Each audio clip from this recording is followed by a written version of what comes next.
Hi children, wishing you a wonderful day. I hope you have taken your readers, pen or pencil to jot down the notes.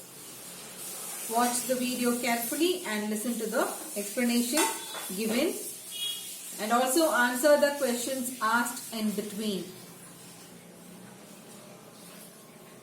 Hope you have read the previous part of the lesson and learned the question answers also. Now let us have a recap of last class. Points to remember. Otto Frank was a banker living in Germany. The family members of Otto Frank were his wife Edith Frank and his two daughters Margot and Annie. Otto Frank decided to go to Netherlands in the autumn of 1933 because Hitler began issuing anti-Jewish orders one after the other, and the Netherlands was hospitable enough for him to start off his firm. Mr. Van Den was a fellow refugee whom Otto Frank took in as a partner of his firm. Mr. Frank's staff admired him for his warm personality. They admired his courage and the evident care he took to give to his two girls a good education. And the synonyms and the antonyms of today's class. Annex synonyms. Annex, a wing added to a building. Deportation, forcing to leave the country. Tenuous, so light that it hardly exists. In one word, if you can say, tenuous means very weak. And inevitable, certain to happen. Antonyms: usually, unusually. Hospitable, inhospitable. Modest, immodest. With this, let us get into today's class. As a pupil, Annie was not particularly brilliant. Most people believed with her parents that Margot, her elder sister, was more promising. Annie was chiefly remarkable for the early interest she took in other people. She was emotional and strong-willed, a real problem child. Her father once told me, a great talker and fond of nice clothes. So, explanation. As a student, Annie was not a very bright and brilliant one. Along with her parents, most people believed that Margot, that is Annie's sister, elder sister, was more promising, means successful than Annie. The most noticeable and the extraordinary thing in Annie was the early interest she took in other people. She was an emotional and strong-willed, means a well-determined and well-powered girl who knew how to relieve herself from any kind of problem. Her father once said that she was a great talker and she was fond of nice clothes.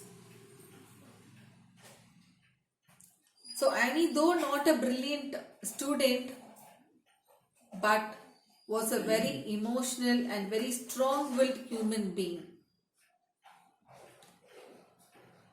So what does Annie's father tell about Annie? Her father tells that she was a great talker and she was fond of nice clothes. What kind of girl was Annie Frank? Annie Frank was not a brilliant student, but she was a very emotional and a very strong-willed human being.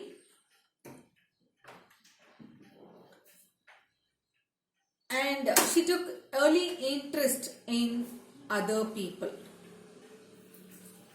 Question number 3. What did most people have the belief about Annie Frank? Most people believed that Margot was more promising and Annie Frank was not particularly a brilliant student.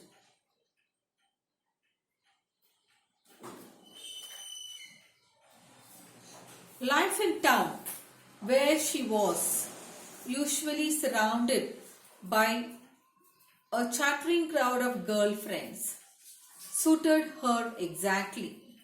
This was a lucky fact because the Frank family could only rarely afford a holiday, nor did they own a car. So when they lived in these Annie Frank, Otto Frank and his family, they lived in a town, and it was a lucky fact that the town where they lived, these girls, Margot and Annie Frank, were usually surrounded by a chattering crowd of girlfriends. So the girls, Annie and Margot, led a happy life. So mostly they were surrounded by a chattering crowd of girlfriends. So these girls, Annie and Margot, led a happy life. So this was the lucky fact. Because the Frank family was not able to spend a holiday happily. They did not even own a car. It's very common in foreign countries that mostly each and every house they own a car. But the Franks were unaffordable to own a car. So they cannot, very rarely they could take the children for a holiday outside. But these children, they did not much mind about it or did not much bother about it because they had a group of friends, a chattering crowd of friends surrounding them always. So they were very happy. They led a very happy life. So this was a lucky fact for them. Now a question. What was the lucky fact? The lucky fact was that the Franks lived in a town which was usually surrounded by a chattering crowd of friends. So the girls, Annie and Margot, led a happy life. When the Nazis invaded the Netherlands in May 1940, the Franks were trapped. Earlier than most Jews in Amsterdam, Otto Frank realized that the time might come when he and his family would have to go into hiding. So in 1940, when the Nazis captured the Netherlands, the Franks were caught. Much before than most other Jews in Amsterdam, Otto Frank realized that a time may come when he should be ready to go into a hiding with his family. So in his office, he had a setup, and here in the picture you can see a bookcase. So behind the bookcase was the staircase, which led them to the upper floors, which was your hiding place. So the hiding place was behind a revolving bookcase. So here you can see the picture there. The bookcase, it's a revolving bookcase, which behind that you can see the staircase which leads them to the upper floors. So behind a bookcase is a secret staircase and several rooms for the Frank family, and all 8 of them to hide in above the jam factory warehouse. So this is the hiding place, and you can see the picture there where they were hiding, and the staircase here. And Annie writes, the annex is an ideal place to hide in. It may be damp and lopsided, but there's probably not a more comfortable hiding place in all of Amsterdam. No, in all of Holland. The annex was hidden behind a movable bookshelf. So you can see the bookshelf there, which it's a revolving bookshelf, and when it is opened, this bookcase is doubled up as a swinging door, hiding the entrance of the secret annex. And you can see the entrance to the hidings, Frank's hideout was through here. You can see the arrow mark there. So through that was the entrance, the staircase which led to the upper floors. He decided to hide in his own business office,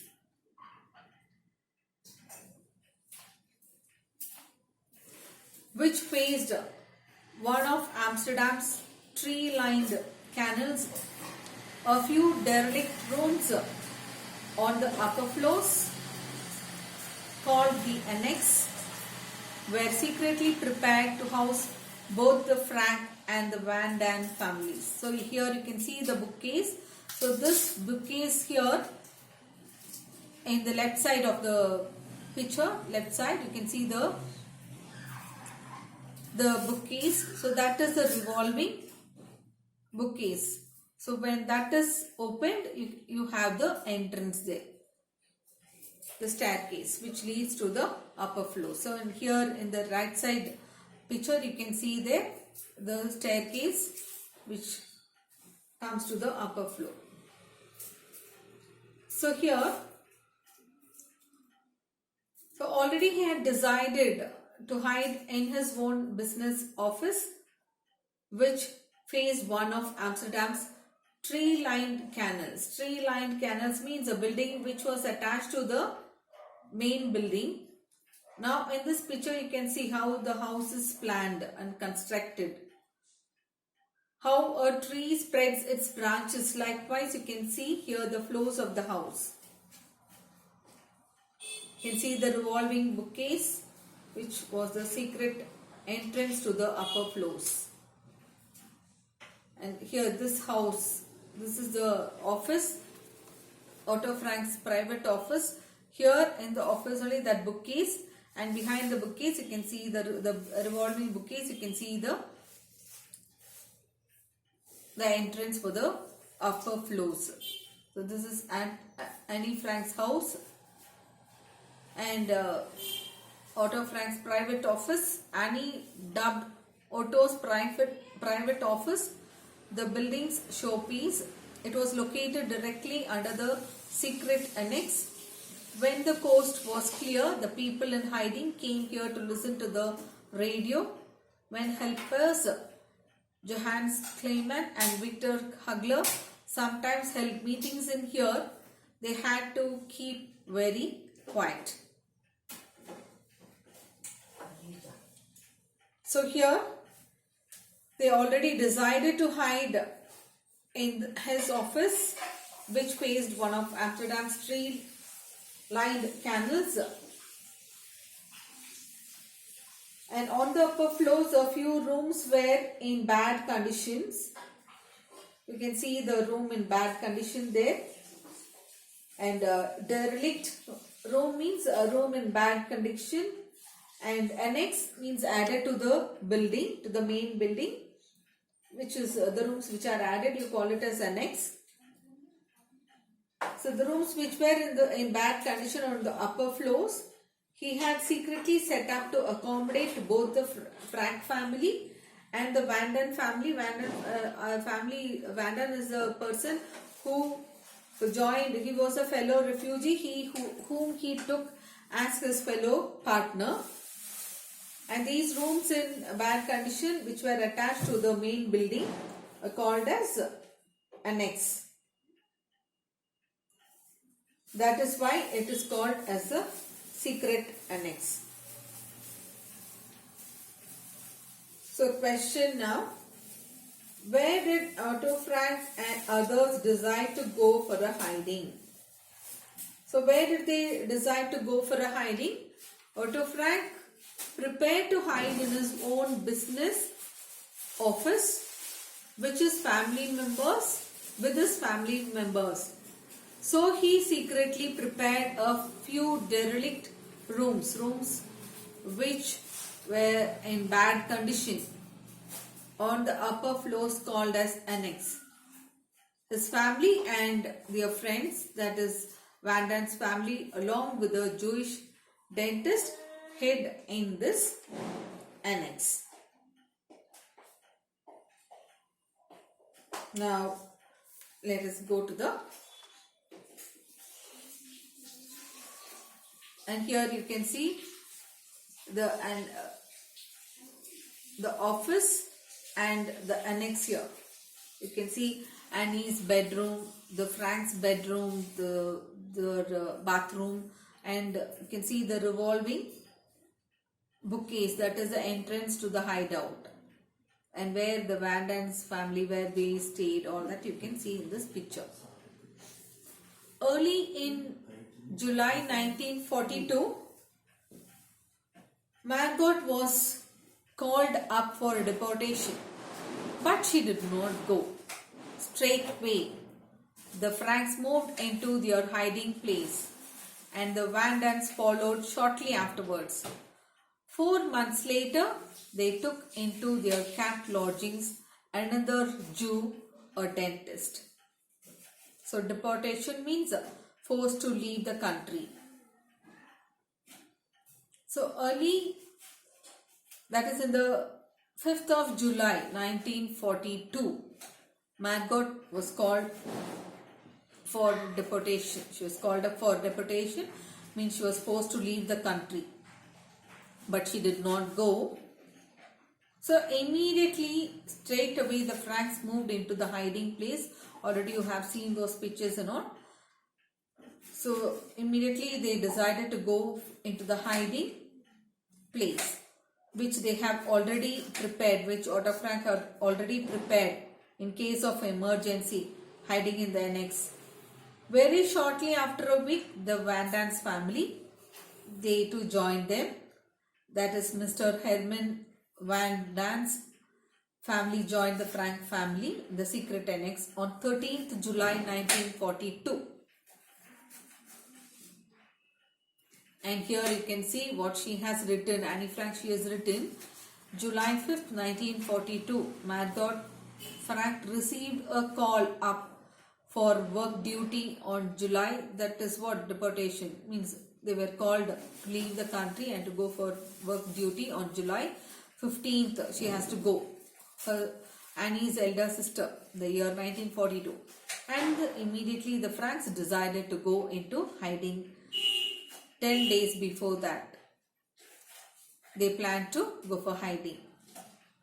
When she and I were sitting, she means sister Margot and Annie Frank, they were sitting in their bedroom. Margot told me that the call-up was not for father but for her.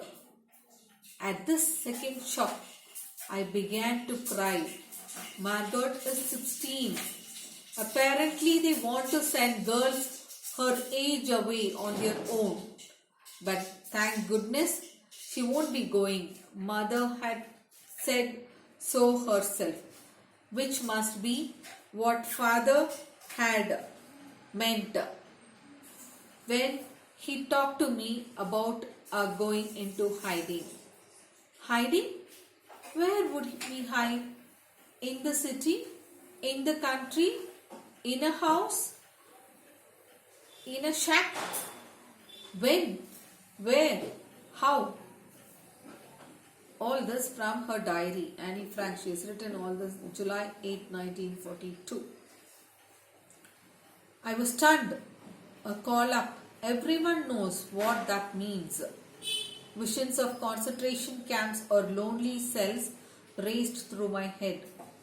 The rumors that Jews must go to Germany were true. Just like thousands of other Jews living in Amsterdam, Margot Frank received a call up on July 5, 1942. The Nazis planned to send the people they had summoned to work camps in Germany. The entire family would be arrested if Margot did not report. So if she did not report, if she did not go for the work duty, she has to join on.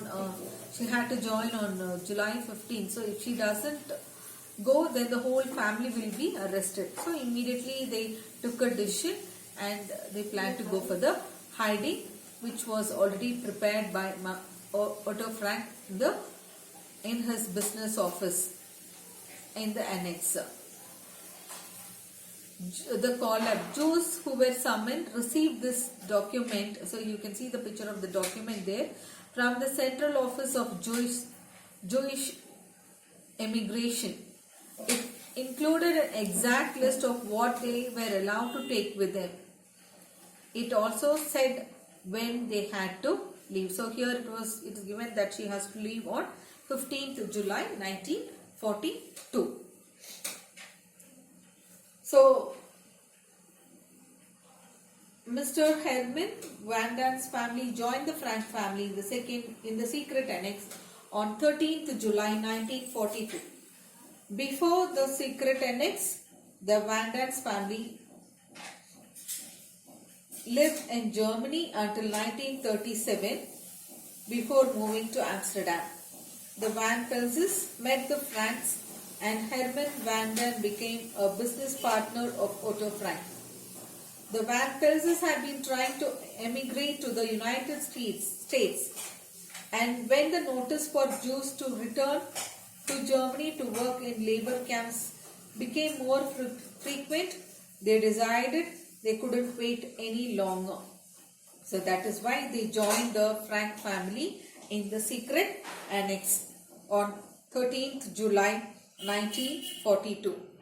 After 4 months, they took into their annex another Jew, a dentist, Fritz Pfeffer. So the Franks lived in German-occupied Holland during the Second World War, and Margot is called up for deportation by the Squetzal Staffel, the SS. The Frank family immediately they decided to go into hiding into Mr. Frank's old workplace with the help of Dutch co-workers. And here you have the pictures of the Van Dan family, Herman Van Pels, August Van Pels, and their son Peter Van Pels. And this is a picture of the doctor who joined, the dentist, another Jew, Fritz Pfeffer. Songbird in hiding. There were 800 people. Any sound, any light might betray their presence. So there were 8 people who were being searched for, means they were hunted. Hunted means they were searched for. Any sound or any ray of light might bring forth harm, which would reveal their secret stay. So here you have the pictures of all the 8 who stayed in that secret annex. Members of the secret annex: Annie Frank, Margot Frank, Edith Frank, Otto Frank, Mrs. Van Dan, Mr. Van Dan, Peter Van Dan, and Dassel, that's the doctor, Fritz Pfeffer.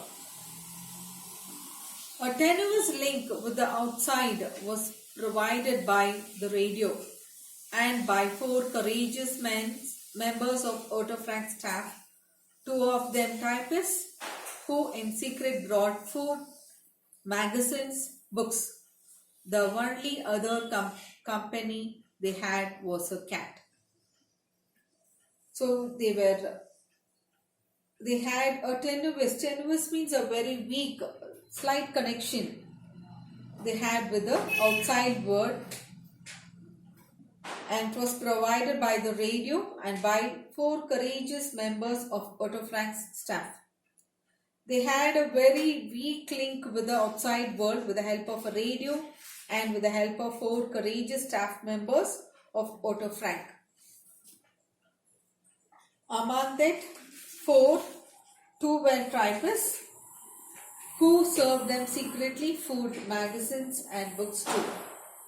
The only other companion they had in the annex was a cat. So here you have the pictures of the helpers when they stayed in the annex, who brought them food, and so among that 2 were typists, and their office workers are Johannes Clement, Victor Kugler, Peb Voskugel and Mape Gaze, and her husband Jan Gaze, and Johannes Voskel, that is Peb Voskel's father is Johann Voskugel.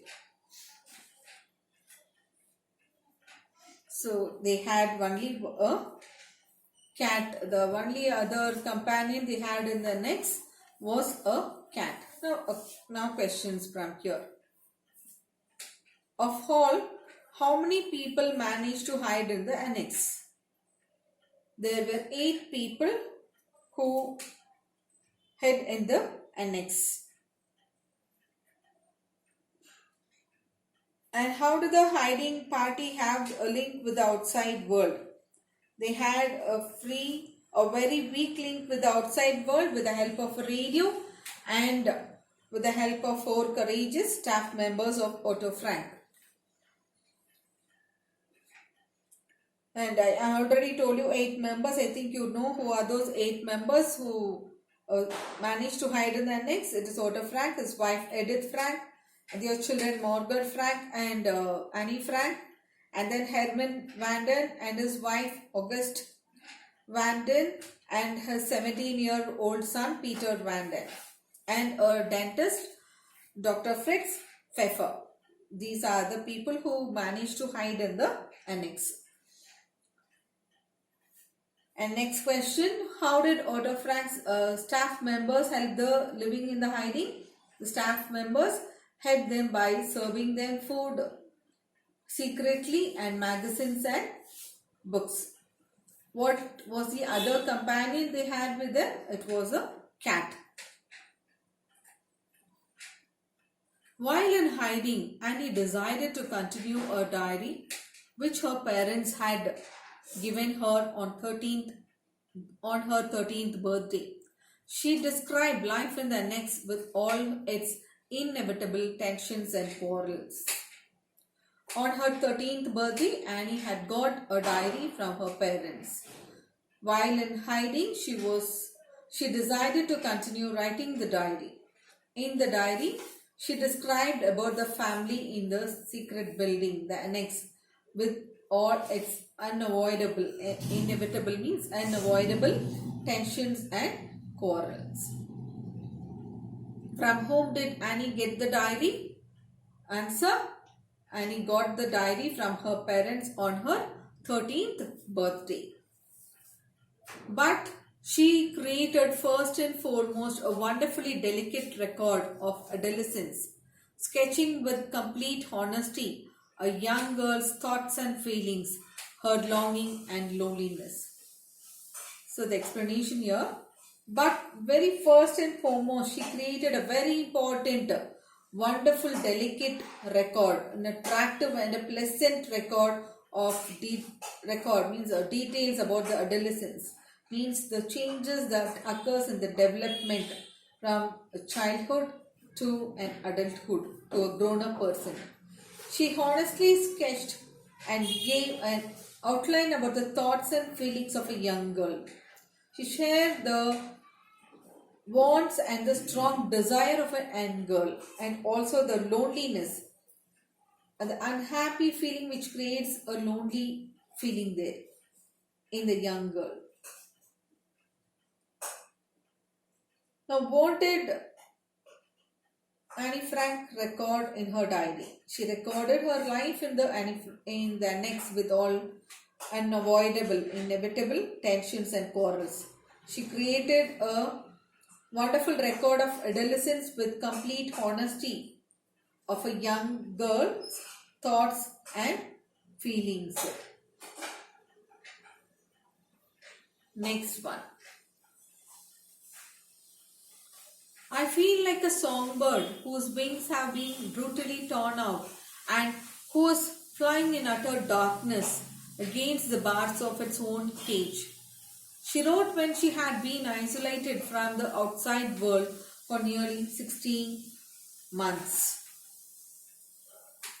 Annie compared herself to a songbird whose wings have been brutally torn out and who's flying in utter darkness, complete darkness, against the bars of its own cage.